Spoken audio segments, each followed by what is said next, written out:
ഈ നമ്മുടെ ജീവിതത്തിലെ ഞാൻ അതാ പറഞ്ഞത് എല്ലാ വ്യക്തികൾക്കും ഇല്ല, കുറച്ച് ആൾക്കാർക്ക് ഈ തുടരെ ഉണ്ടാകുന്ന ഈ ഒരു പറഞ്ഞ നമ്മുടെ ഒരു ഇൻഡ്യൂട്ടറി ആസ്പെക്ട്സ് നമ്മുടെ ലൈഫിലുടനീളം ഒരു വ്യക്തിയെ തന്നെ ഫോക്കസ് ചെയ്ത് പോകുന്നത്. അപ്പോൾ അതിൻ്റെ പിന്നിലും എന്തെങ്കിലും ഒരു കാരണം, അങ്ങനെ ഒരു കാരണമില്ലാതെ ഒരു കാര്യം ഉണ്ടാവില്ലല്ലോ. നമുക്കൊരു പക്ഷേ എന്തെങ്കിലും തുടർന്നുള്ള കാര്യങ്ങൾക്ക് വേണ്ടിയിട്ടുള്ളൊരു വിഷൻ തരുന്നതോ അല്ലെങ്കിൽ അങ്ങനെ എന്തെങ്കിലുമൊക്കെ ആയിക്കൂടെ ഈ ഒരു കാര്യങ്ങൾ ആയിരിക്കണം. കാരണം ഒരു സിഗ്നൽ തരുന്നത്, ഇതുപോലെയുള്ള ഇൻറ്റ്യൂട്ടീവ് മൈൻഡുള്ള ഒരാൾക്ക് ഒരു സിഗ്നൽ തരുന്നത് ചിലപ്പോൾ എന്തെങ്കിലും തടയാൻ വേണ്ടിയിട്ടായിരിക്കണം. എന്തെങ്കിലും ഒരു സംഭവം ഉണ്ടാവുന്നത്, ഇപ്പോൾ സുനാമിക്ക് മുമ്പ് വരുന്നു എന്നുള്ള ഒരു സിഗ്നൽ കിട്ടുവാണെങ്കിൽ ആളുകൾക്ക് ഓടി രക്ഷപ്പെടാം, അപ്പോൾ മരണ റേറ്റ് അത്രയും കുറയും.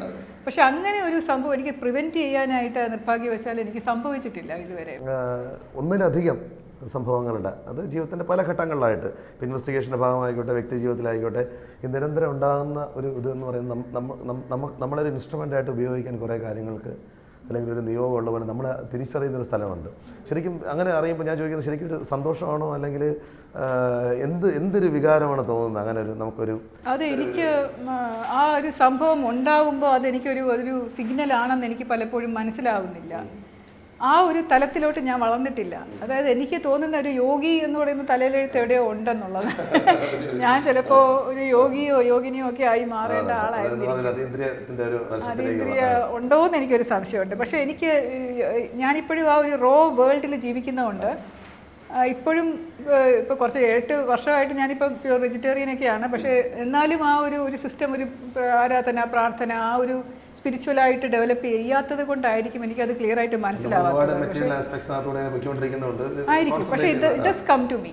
എനിക്കിങ്ങനെ തോന്നും ചില സമയത്ത്, ഇങ്ങനെ അതാണെന്ന് തോന്നും. പ്രത്യേകിച്ചും ഈ ഒരു കേസുകൾ തന്നെ, ഇപ്പോൾ എന്തെങ്കിലും സംഭവം, ഒരു മനുഷ്യനെ കാണുമ്പോൾ, ഒരു വ്യക്തിയെ കാണുമ്പോൾ, ഒരു ചോദ്യം ചെയ്യലിൻ്റെ ഇടയിൽ കൂടെ സംശയിക്കുന്ന ഒരു പ്രതിയെ പിടിക്കുമ്പോൾ അപ്പോഴൊക്കെ ഞാൻ പറയുമോ ഇയാളല്ല എന്ന് പറയും. മാഡം എന്തുകൊണ്ടാണ് ഇങ്ങനെ പറയുന്നതെന്ന് ചോദിക്കുമ്പോൾ ഞാൻ പറയും എനിക്കെന്ത് തോന്നുന്നു ഇയാളല്ല എന്ന്.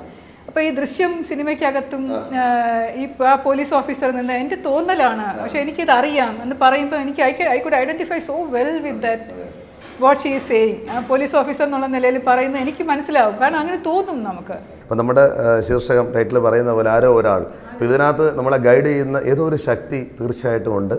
എന്തായാലും അത് പൂർവാധികം നമ്മുടെ ജീവിതത്തിൽ ഉടനീളം പല ആസ്പെക്ട്സിലും അത് വീണ്ടും തെളിവായിട്ട് വരട്ടെ എന്ന് ഞാൻ ആശംസിക്കുകയാണ് ഈ അവസരത്തിൽ.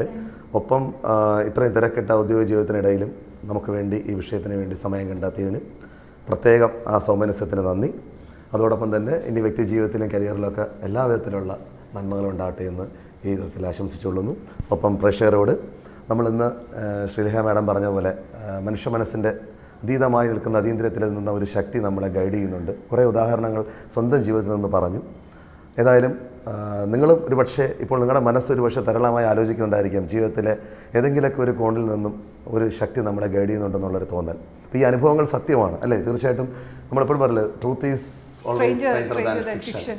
ഒരിക്കലും ഒരു ഫെയറി ടെയിൽ, അതിനപ്പുറത്ത് നിൽക്കുന്ന സത്യം തന്നെയാണത്. അതുകൊണ്ട് പ്രേക്ഷകരോട് എന്തായാലും നമ്മൾ ഇന്ന് ഈ അധ്യായത്തിൽ നിന്നും പടിയിറങ്ങുകയാണ്. വീണ്ടും മറ്റൊരു അവിസ്മരണീയമായ അനുഭവമായി മറ്റൊരു അതിഥിയുമായി കണ്ടുമുട്ടുന്നവരെ എല്ലാവർക്കും നന്മകൾ നേരുന്നു. നമസ്കാരം.